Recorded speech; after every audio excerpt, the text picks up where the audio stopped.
কিয়ামতের দিন কিতাবের মধ্যে আছে মানুষ যখন আপনার তার নামে আমল দিয়ে আল্লাহর সম্মুখে গিয়ে হাজির হইব, নামে আমল যখন আপনার পেশ হইব দেখা যাইব তার নামে আমলের মধ্যে এমন বেশি করে ইবাদত নাই।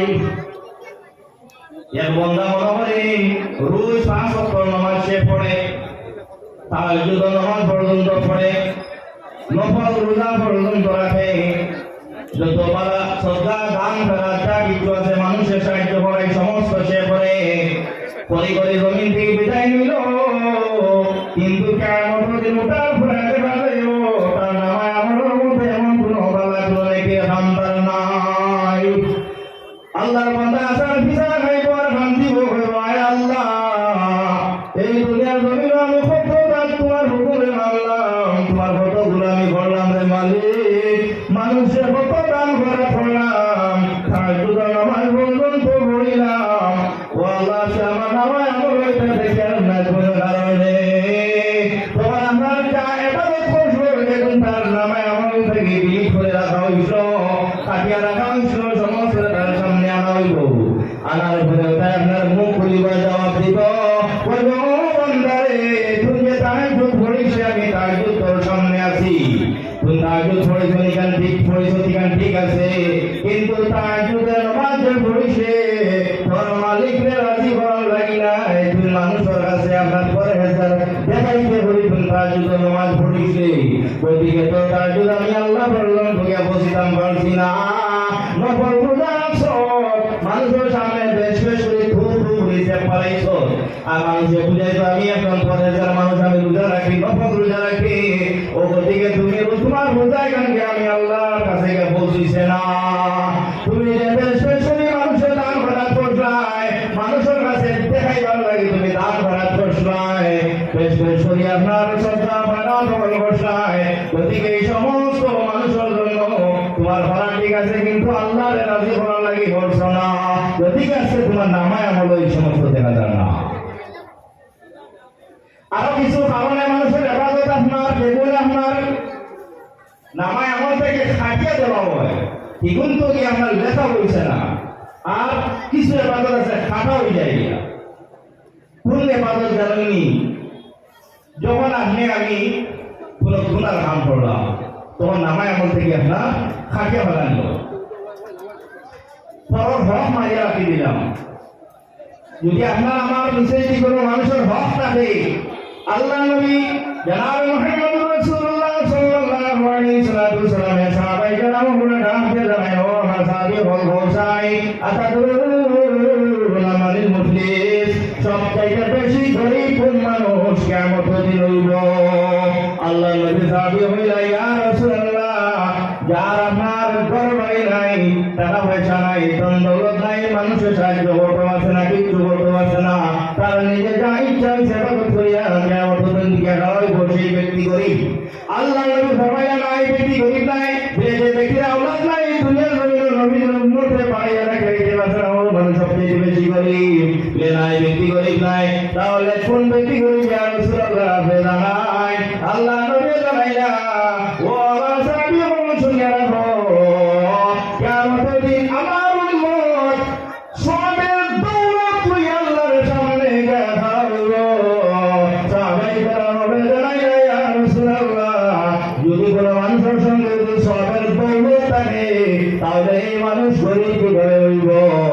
আল্লাহ নবী ফরমাইলা, এই যে সবের দৌলত নিয়ে কিয়ামতের দিন দেখা হইছে, হঠাৎ করে এক মানুষ আল্লাহর কাছে গিয়া বলব, আয় আল্লাহ, তোমার এই বান্দা জমিন তারা বানিয়েন, আমার 1 বিঘা জমিন মারিয়া গেছিল, এত সাত বসল, তার জন আসলো, শক্তি আসলো, আয় আল্লাহ, দুনিয়ার জমিন সেই জমিনের বান্দাটা আমি আদায় করতাম পারছি না, ও মালিক, আয় আল্লাহ, আরে মুরাইনি তুমি মালিক আছে, আমি কিয়ামতের মাঠে বিচার দিলাম, আমার বিচার আনতে করিয়া দেও। আল্লাহ রাব্বুল আলামিন জিজ্ঞাসা করবে, বান্দারে এখন চাই এই মানুষের যে বিচার দিল কেন ঠিক আছে নি? ইনো শান্তি পাওয়া যাইব নি? কিয়ামতের দিন কোন শান্তি চলবে নি? আল্লাহর সামনে কোন ভাবনা ঝামেলা করিবা আইতো না। আল্লাহর বান্দায় আল্লাহর কাছে স্বীকার করবো আল্লাহ এই জমিনের মধ্যে আমি তার 1 বিঘা জমি আত্মসাৎ করে লইলাম। আল্লাহ রাব্বুল আলামিন জানাইবা ও আল্লাহর বান্দা রে, ও আমার বান্দা তুমি আজকে তো তার 1 বিঘা জমি দিয়া দাও, জমিনের বদলা তার জমি দাও। বিলো আল্লাহ আজকে তোমার লগে জমি নাই, কিয়ামত দিন জমিনে হাত বিঘা লিয়ে হয়ে যাইব নি? কি কেউ আছে যে টাকা পয়সা লেনদেন থাকে, তাহলে তো টাকা পয়সা দিয়ে লেনদেন মারা না, তাহলে আল্লাহ বইলা হও যাই আজকে তুমি তার জমিন 1 বিঘা মারিয়া খাইছো, জমিন আজকে তার 1 বিঘা জমি তুমি তার দিলাও, দিয়া তার ঋণটা মিটে যাও। উত্তম ফয়সালা নাই বলে আল্লাহ কি বাস জমিন লিয়া দিছি না, বলে জমিনের বিনিময়ে পয়সা দাও, বলে পয়সাও নাই। ও আল্লাহ রাব্বুল আলামিন ফরমায় তাহলে 1 বিঘা জমির বিনিময়ে যা সওয়াব হইব, তোমার যে সওয়াবের যে বস্তা যেগুলো আছে ওর মুখবান পুরা তুলিয়া তার বদলাগুন দিয়া দেয় ফেলিলাম। বস্তার মুখ কিন্তু খুব ফায়দা বুঝছেন না, পুলিশ তুলিয়া 1 বিঘা জমিনের বিনিময়ে আপনার যা সওয়াব আসলো অবধি দিয়েছেন, করতে কমিছে না, তার যেগুলো বিরোধী তো কমিছে। আল্লাহ নবী ফরমাইয়া 1 বিঘা জমিনের বদলা তুমি 50 হইয়া যাইব। সামান্য পরে আরে মানুষ আইব, আয়া বলব আয় আল্লাহ তোমার এই বান্দা জমিন কাটতে সময় আমারে অন্যায় ভাবে গালের মধ্যে একটা পাথর আসলো, আয় আল্লাহ এই মসজিদের মধ্যে আমি লাঞ্ছিত বঞ্চিত হইয়া শর্মিন্দা হইয়া বাইরে গেছিলাম। আয় আল্লাহ সে বড় আসলো, তার জ্বর আসলো, শক্তি আসলো, আমি এই সয়ের বদলা জমিন লইতাম পারছি না। আয় আল্লাহ আজকে তুমি মালিকের কাছে বিচার দিয়া আমার বিচার কান করি দেও। ওই সবার বদলা যেগুলো ভগুন কিছু আপনার নেকি ওরা একবার দিকে আপনার আইতে দামবা বদলা দিতে দিতে দেখা যাইব তার নামায় আমাদের কোনো নেকিও নাই। তাহলে এর লাগান গরিবার দেওয়া শুননি ওমান পড়া দেখলাম যে এবাদত আপনার নামায় আমার থেকে ও ধরনের কিছু কর্মই আমরা নামায় এমন থেকে এবাদত খাটিয়ে ফেলা নিয়ে যাই দিয়া। যাই হোক আমি আপনারা সামনে কোরআনে আউজিম থেকে আয়াত তিলাওয়াত করলাম। আল্লাহ পাক তাবারাকা ওয়া তাআলা ফরমাইতা আমি তোমাদের কাছে 2টা নিয়ামত দান করছি। এক হলো আমার পাক কালাম শরীফ কোরআনে আউজিম, আর এই কোরআন শরীফে তুমি তাই পাকড়িয়া ধরো, এই কোরআনে তুমি তাই মজবুত ভাবে যদি ধরে নিতে পারো তাহলে তুমি তাই লাভবান হইবে, ফায়দাবান হইবে, পথ চিনবে। আমি আল্লাহ পর্যন্ত পৌঁছা তুমি তাই রাস্তা পাইবে, দুনিয়া আখিরাতের লাগে তুমি একজন ভালো মানুষ হইতে পারবে। আর আরেক নিয়ামত হলো আমার নবী মুহাম্মদুর রাসূলুল্লাহ সাল্লাল্লাহু আলাইহি ওয়াসাল্লাম তোমাদের উপর নিয়ামত হিসেবে পাঠাইছি, সেই নবীর অনুসরণ করে তুমি তাই জমিনের মধ্যে চলো। কারণ নবীর অনুসরণ মানে হলো কোরআনে আযীমের মধ্যে আল্লাহ পাক তাবারক ওয়া তাআলা বারবারে বহু জায়গাতে বলেছেন যে তুমি তাই যদি নবীর কথায় মানো আমি আল্লাহর কথা মানাও দিব গিয়া, আর যাই আমার কথা মানি লইবা এই নিশ্চয় বেহেশতের মধ্যে প্রবেশ করবা। এটা তো বেদান হওয়ার আমরা শুনতে শুনতে আইয়া, কিন্তু আমলের আমরা অভাব আছে, আমরা আমলের অভাব আছে। আল্লাহ নবীর আদর্শকে আমরা অনুসরণ করতাম, রাসূলুল্লাহর আদর্শ জমিনের মধ্যে কি রকম আসলো, নবীজির আদর্শ কিভাবে আসলো, নবীজি মানুষের সঙ্গে কিলা ব্যবহার করতাম, আমরা কিলা আদর্শ রেখেছেন রাসূলুল্লাহ মানুষের সঙ্গে আপনার আদর দেখতাম। আমার থেকে বয়সে যদি এখন বড় তাহলে কিভাবে ব্যবহার করতাম, আমার থেকে বয়সে ছোট একজন যদি তার সঙ্গে কিরকম ব্যবহার করতাম, খায় কারবার কিরকম করতাম, কয় টাকা দিয়ে গিয়া কয় টাকা বেছিতাম, কয় টাকা দিয়ে আপনার বিষয়টা বুঝছেননি। আপনি যদি 10 টাকা কোনো একটা বস্তু হয় যদি আর যদি বেশি দেন যদি 100 টাকাও শরীরে আপনার না বসে না, বিষয়টা বুঝে দিবা। আমরা যারা খায় কারবার করি খুব খেয়াল করি সুরক্ষা, 10 টাকার কোনো বস্তু আপনি লইয়া যদি 100 টাকা বেশন আপনার শরীরে নিষেধ করছে না, কিন্তু এখানে মাছ যদি মাটি লাগে তাহলে এগুলো আপনার হারাম দিয়ে গিয়া কিটা জানেননি। ও 10 টাকা দিয়ে লইয়া আপনার বেশিটা 100 টাকা তো যদি হইয়া মিলে 90 টাকা লোয়া, 80 টাকা লোয়া, 60 টাকা লোয়া, কিবা তো এখন দাম হইল আপনার দাম বলছে 100 টাকা, উঠিয়া বলছেন আবার 50 টাকা দিলে না, এটা তো কিনাও না, ওলা হই না নি কি ভাই মুসলমান হল খেয়াল হো। ওয়াহাল্লাহুল বাইআ ওয়া হারামার রিবা, কোরআন শরীফে বলেন সুদ হারাম করা হয়েছে, ব্যবসারে হালাল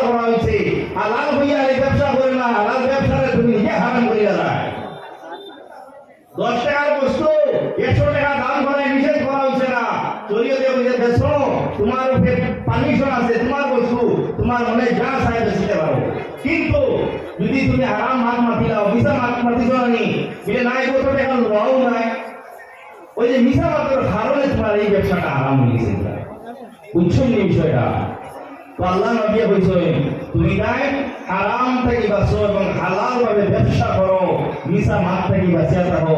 একবার যদি কোনো মানুষের জবান থেকে মিশা মাছ বাইর করে নেয় তাহলে আপনার 40 দিন করে ইবাদতের নামায় মধ্যে কাটিয়ে দেওয়া হবে।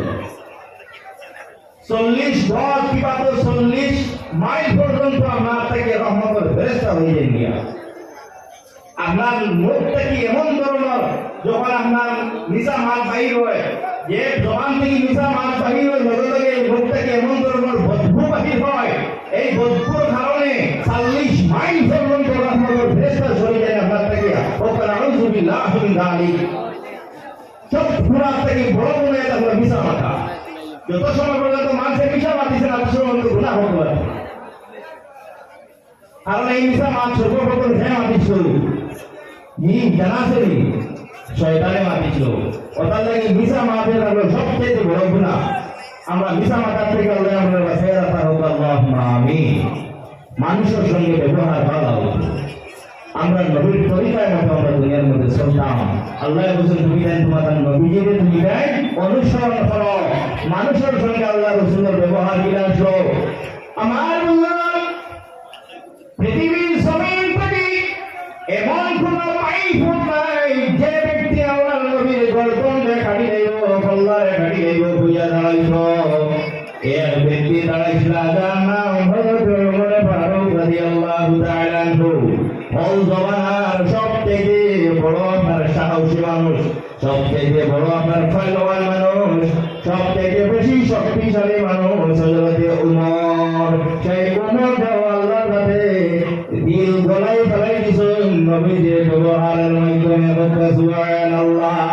হযরত ওমর রাসূলুল্লাহর সামনে যখন হালেলুয়া আল্লাহ নবী ওমরের জবান দিয়ে বললেন ওমর তুমি আমার আর জমিও কত সই খায়। হযরত ওমর দিল আমার মনের মতো হয়ে যায়। হযরত ওমর খান্দি খান্দি বলে ইয়া রাসূলুল্লাহ আজ থেকে এই উমরে আপনারে আর কষ্ট দিবে না। ইয়া রাসূলুল্লাহ যে তরবারি এখন পর্যন্ত বীর ইসলামের বিরুদ্ধে জমিন প্রাণ করছো, ইয়া রাসূলুল্লাহ সেই তরবারি ওয়াইসাকি মুহাম্মদুর রাসূলুল্লাহর পক্ষে জমিন প্রাণ করবে। সুবহানাল্লাহ। আমার ভারত সইকার নাই, আমার ভারত এটা হলো রাসূলুল্লাহর আপনার আদর্শ, আল্লাহ রাসূলের আদর্শ, মানুষের সঙ্গে ব্যবহার। তোমার থেকে বয়সে যখন বড় হয় তাহলে তুমি তারে সম্মান দিয়ে মাত্র জি আপনি জি না বলে মাত্র। আর তোমার থেকে বয়সে যদি এখন ছোট হয় তাহলে তুমি তারে আদর করো, দয়া করো। তুমি যদি আদর দয়া করো সেই বাচ্চাই কোনো সময় তোমার সঙ্গে খারাপ ব্যবহার করবে না। করবনি? করতো না। আপনার দেখা দিকে বানাবেন একটা আরেকটা কথা বলি আর খেয়াল করুন। বড় যদি বাচ্চাই যদি বড়টা হয় তাহলে স্বামী স্ত্রী দরবার করতে সময় খেয়াল করবা। স্বামী স্ত্রী দরবার করতে খেয়াল করবা। নিশ্চয় স্বামী স্ত্রীর মাঝখানে একটা ঝগড়া বিরাট ওই নানি ওইব, কিন্তু খেয়াল করবা ছোট ছোট বাচ্চাই যেগুলো আছে এগুলো তোর সামনে যাতে কোনো জায়গা আপনার শব্দ ব্যবহার করবা না। কারণ আজকে আপনি যা করবেন সব সে রেকর্ড করে, সব রেকর্ড করে এটা আপনার থেকে সে শিখিয়ে। ওদিকে খুব খেয়াল করবা।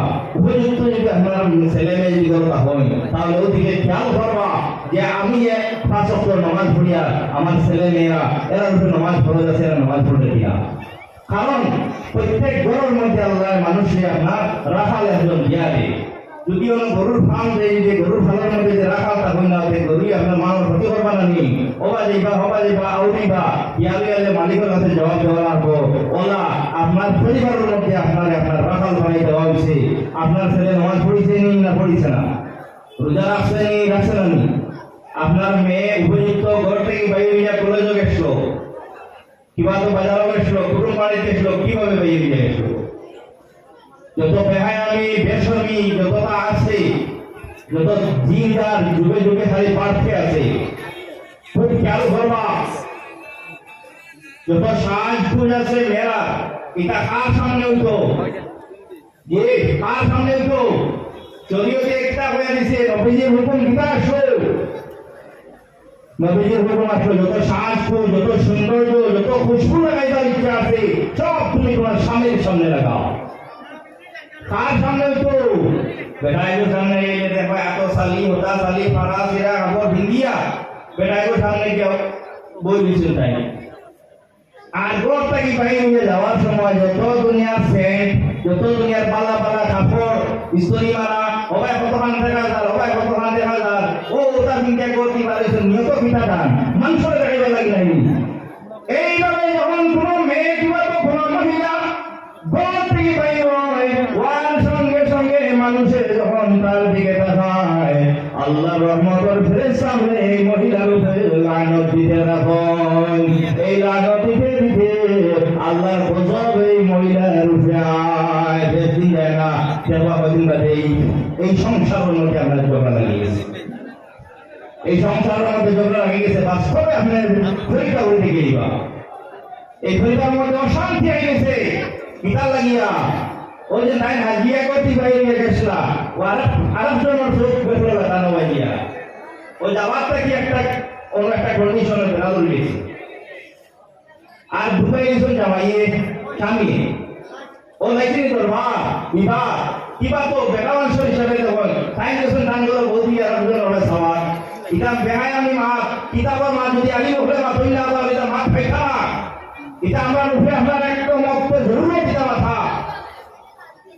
তোমার যত সাহায্য সব কিছু তোমার স্বামীর সামনে হইতো, স্বামী যখন ঘরের মধ্যে প্রবেশ করবো, তুমি সব থেকে যত বেশি ফল পারো সুন্দর হয়ে গিয়া তোমার যেভাবে জরুরত আছে, তোমার যত অহার আছে অহাদের ভিতরে তুমি সুন্দর হয়ে তার সামনে সুন্দরভাবে থাকিও, তাহলে তোমার স্বামীর যে নজর যেগুলো আছে, খেয়াল যেগুলো আছে তোমার দিকে রইব। বাইরে গিয়ে সুন্দর সুন্দর ব্যাটিং দেখবি, পিতার কাটার চোখ দেখবো না, বলবো না এর থেকে তো বেশি সুন্দর আমার ঘরের ব্যাটিং। কথা ঠিক না নি? আর তুমি যদি যে সেগিয়া বইল, তাহলে তোমার বেটাই তোমার দেখা যাবে কোনো সময় তার মনি কাটিবা বইতে পারবো না, তো এর থেকে তো সুন্দর ভিউ দেখেছি রাস্তা। ওটা বলি না নি? গতিকে আল্লাহ নবী হিদায়া দিছ, তোমার সৌন্দর্য তোমার স্বামীর সামনে হইব।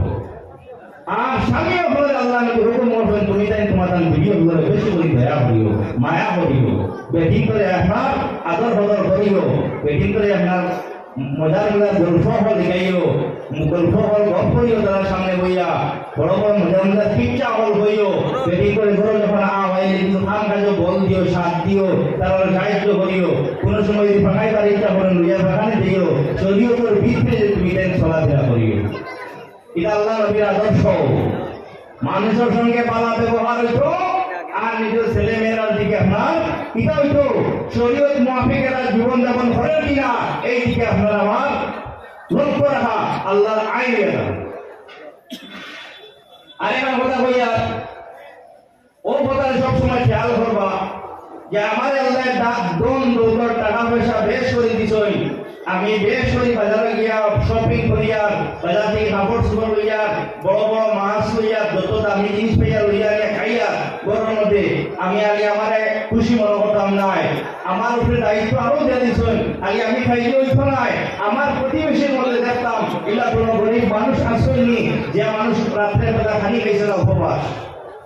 যদি উপবাস থাকে তাহলে আমার এই দামি জিনিস নিয়ে খাওয়ার আমার মানে কাপড়ায় কেমন যদি জবাবদারি জমুয়া তাই যখন আপনারা খেদমত করিমগঞ্জ থেকে আল্লাহ এনামুল হক সাহেব আপনার সামনে উপস্থিত হয়ে গেছেন, তারা আমার লোকের তকবীর দেখবা নারে তাকবীর, নারে তাকবীর, নারে তাকবীর, নারে রিসালাত, নারে রিসালাত। আলহাজ হযরত মাওলানা এনামুল হক সাহেব, আলহাজ হযরত মাওলানা এনামুল হক সাহেব, নারে তাকবীর।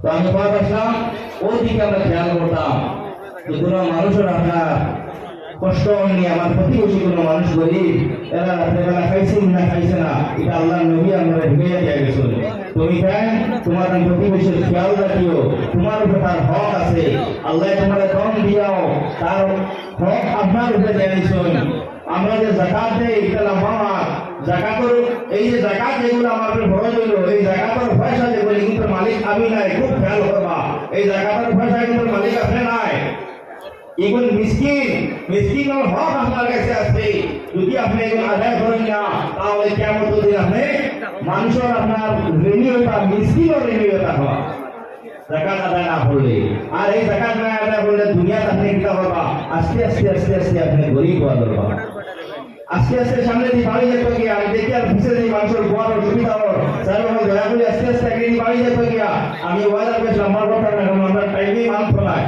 ওদিকে আমি অনুরোধ করবো আমার করিমগঞ্জ সাহেবরি জেলা খরচ কমে গেছেন তাই মুখ্য দোষী হইয়াই যাবো গিয়া আর আমরা প্রত্যেকে আজকে এই মহফিলের মধ্যে আইসি শাহ মুজিব মামুন রহমতুল্লাহ তাআলা আলাইহির রিসালে সওয়াব জানিয়ে মহফিলের মধ্যে আইসি আল্লাহ পাক তাবারাকা ওয়া তাআলা আমরা আমার প্রভৃতি শুন কোরআন হাদিস থেকে আলোচনা করাও এবং করাইব আমরা শুনছি এবং শুনতাম আল্লাহ প্রভৃতিটা আর আমরা এই আওয়ারে বারে গুনারে এবং আমল করার জন্য আল্লাহর কাছে আমরা কবুল করে হোক আল্লাহুম্মা আমিন ওয়া আখিরু দাওয়ানা আলহামদুলিল্লাহি রাব্বিল আলামিন দুআ করি আল্লাহুম্মা আমিন আলহামদুলিল্লাহি রাব্বিল আলামিন ওয়া আখিরাতুল মুত্তাকিন ওয়া সালাতু ওয়া সালামু আলা সাইয়্যিদিল আমবিয়াই ওয়াল মুরসালিন ওয়া আলা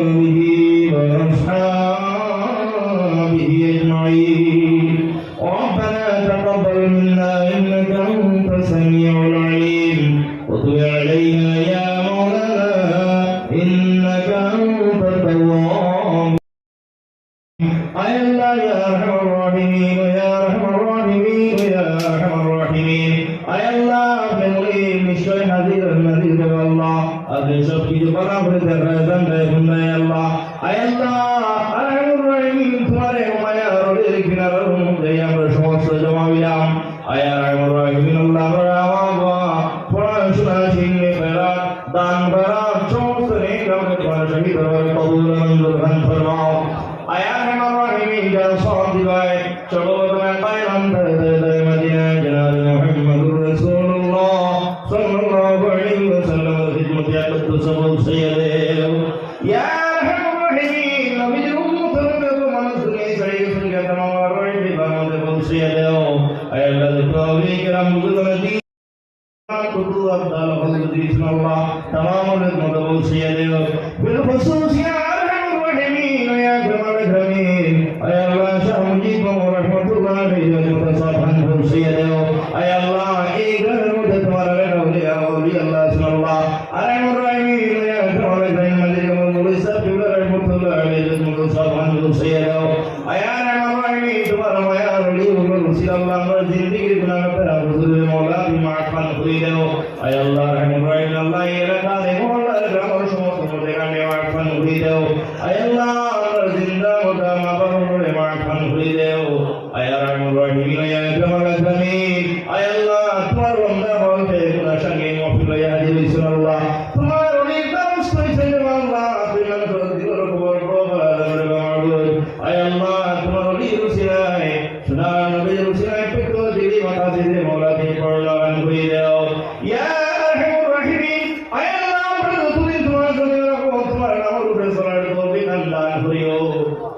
দুনিয়ার সময় শেষের বাবা আর রহিম দয়াল নবী যারা আমাদের সম্মুখে রাখিয়া কলিমার সাথে ইমানের সাথে পালা দিল মুমিন হিসেবে মৌতান নসিব করিও সুবহান রাব্বিকা রাব্বিল ইজ্জাতি